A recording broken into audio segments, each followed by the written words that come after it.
Thank you very much. There will be more speakers once we get down to the bandstand at Bushnell Park. But I'm just here basically to give an introduction of why we are here. We're here to join in the physical and moral support of the Jena 6 of Louisiana.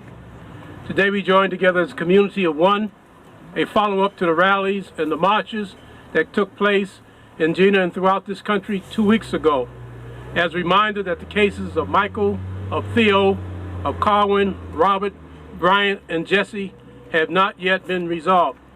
Even though McCall has been released on bail and his charges reduced, the illegal fight is far from over. As attorney of one of the students stated, this case is not about a crime, but about the career killings of young blacks.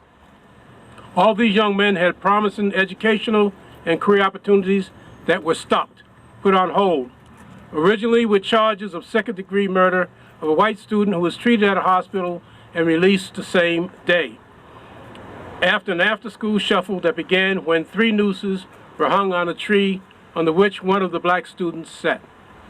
No one is saying that there should be no type of punishment, but the punishment should fit the crime. They have already been incarcerated long enough. I was asked by one reporter if I really thought something like this could happen in Connecticut. Well, no one ever expected it to happen in the small town of Jena, Louisiana in the year 2007. We have had the Ku Klux Klan in Connecticut, recent allegations of racism within our own state police department, questionable killings of black youth by white police officers with ongoing investigations within this state.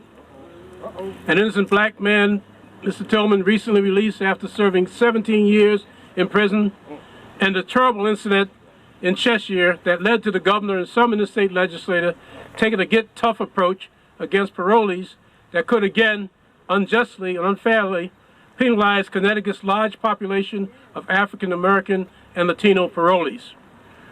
Where were they with their get tough policies as we see dozens of black and Latino youth killed in our urban cities, such as Hartford, New Haven, and Bridgeport?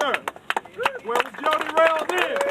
We must demand equal justice under the law and say enough is enough. We live in what we call the United States of America, and as Americans, we must unite as one against injustices and racism in Jena or in Connecticut's capital city of Hartford. Activist Angela Davis once stated, "Until the least of these, my brothers and sisters, are free, then none of us can be truly free." We are here this morning to say loud and clear, injustice and racism anywhere in the United States must stop. Yes, sir. For yes, enough is enough. Yes, sir. Free the Jena 6. All right, thank you.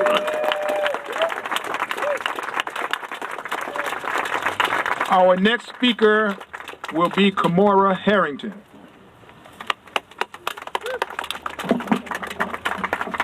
Hello. I'd like to thank Cornell for inviting me to be here today. And I'd also like to let you all know that I will be reading directly from the paper because we've been warned that we don't want to incite a riot. And when I speak about this subject, I tend to get fairly passionate. And I'm going to stick to the words that I wrote down because I know that they're okay. Even if they ain't okay, say okay. Oh, I'm not going to get anyone arrested. That's the plan. So many of you know me for the activist work that I do. And that's why I was invited here today to be an activist. But I'm not here today as an activist. That's not what I'm feeling. I'm here today as a mother. I'm here today as a mother of a black son, and that's what I'm feeling. And I'm feeling the weight of being a mother of a black son in this society today. When I hear the story of Michael Bell, Theo Shaw, and the other Jena 6 defendants, I cringe knowing that they could just as easily have been my son or any of the other young men of color that I know and love. And we all know young men who've been shafted by this system. Everyone here has that story. We've heard a lot about Jena recently. It'd be easy to believe that this was an isolated event, but the fact is these types of incidents are much too common. Be it Louisiana, Ohio, or Connecticut, we've been lulled into accepting that the struggle ended with the civil rights movement. But we have not achieved what we set out to overcome. Actually, we have not achieved what our forefathers set out to overcome. We have not achieved what our parents set out to overcome. I am 36 years old. We need to do something, people. There I go off the page. Sorry. That's all right, sister. Right here in Connecticut, we're still arguing Shepp versus O'Neill. How long ago was that? It's been a long fight, right? Yes. Have we won yet? No. I didn't think so. Nope. We've created beautiful post-segregation stories, but the reality is the struggle for equality continues, and many of those who should be here with us today are being warehoused in prisons, while their white peers are receiving probation for the same offenses. Yes, sir. Yes, sir. Yes, sir. I could stand here today and bore you for hours with stories about children being treated unfairly by the system, but all of you have those stories, so I'm not going to do that. That's not why we're here. You know that we live in a separate and unequal society. It's time to share those stories with the people who haven't heard them yet. In the last few weeks, I've heard that racism is only a Southern problem, that we've blown this whole Jena thing out of proportion, and that there is equal protection and justice under the law for all Americans. Is this true? No. Just asking. The majority of the people saying these things honestly believe what they're saying. They haven't had to confront the reality of living in this society as a person of color. Every person of color has a weight to bear, and we all know it's hard. We need to share with people what that weight is. Well, thanks to Tavis, thanks to Steve, and all the other black folks in the media who kept telling this story and kept it alive for over a year now, and thanks to the thousands of marchers who descended on Jena last week, we're creating an undeniable force that cannot be ignored. Because these outraged citizens refused to be kept quiet, people in power had to respond. Congresswoman Sheila Jackson Lee called for the release of Michael Bell on Tuesday, and by Thursday he was out on bail. But the Jena 6 fight is not over. Michael and his co-defendants still face charges, and those of us glued to CNN last week saw that even in the midst of this controversy, there are Americans who feel that it's perfectly acceptable to intimidate black folks with the threat of a lynching. Don't get me wrong, my heart is not bleeding for every criminal who happens to have a high melanin content.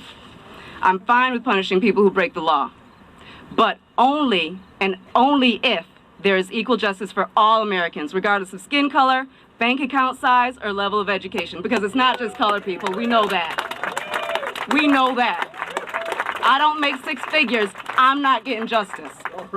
What I'm not fine with is watching the next generation of black folks move directly from the school system to the prison system. I'm not fine knowing that a judge in Texas sentenced a white girl who burned her house to the ground to probation, but sentenced a black girl who shoved a teacher to 7 years in jail. Is that equal justice? That's happening in the court system. That's in the paper. We all read it. And that child is still in jail right now, people. We can get out and we can yell and scream, but we need change. Again, off the paper. Let me go back. I'm not fine knowing that Theo Shaw, one of the Jena 6, hopes to finish high school, but isn't sure if that's going to happen. He's spent almost a year out of school now. He might not go back. I am definitely not fine with being the mother of a black son and knowing that at 17, my child is no longer a sweet baby boy, but he's a menace and a suspect and a criminal in the eyes of most who look at him. These are those weights that I've been telling you about, being a black mother in this society. For a while, I got to be young, and I got to be out there screaming for change. Today, I get to watch my child when he leaves the house and pray that he comes, and pray more that he doesn't get in trouble with his peers, but that he doesn't get in trouble with the police, because that's going to ruin his life. And at 17, we all know 16-year-olds who can't get jobs because of one infraction. I encourage all of you to continue making your voices heard after this rally is over. I ask you to question injustice whenever and wherever you see it. And I want to remind you that even in 2007, a simple piece of rope can be much more than just a piece of rope. It can be a symbol of the most terrifying and inhumane tactic used to keep our people submissive.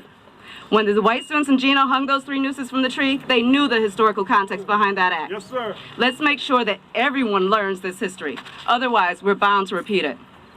Now, yesterday I was on YouTube actually, and I heard Cornel West and Mos Def discussing a school walkout on Monday in support of the Jena 6. I don't know if anyone here is planning on taking part in that, but if you are, think about what you're going to do with that day. Are you going to go home, lounge on the couch and watch TV? You're going to chill with your friends? Or are you going to work to make a difference? I suggest working to make a difference. I suggest making it to a bookstore.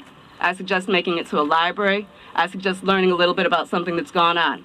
Again, my suggestion would be to pick up 100 years of lynching. It's going to shock the heck out of you, but that's my bibliography. You guys, there's a lot of activists here. There's a whole bunch of amazing people doing great work. I see some wonderful faces out here. Mingle with each other, talk with each other. Let's work on this issue, but let's build coalitions so that we can be a standing force that actually makes change and not just a whole bunch of angry people.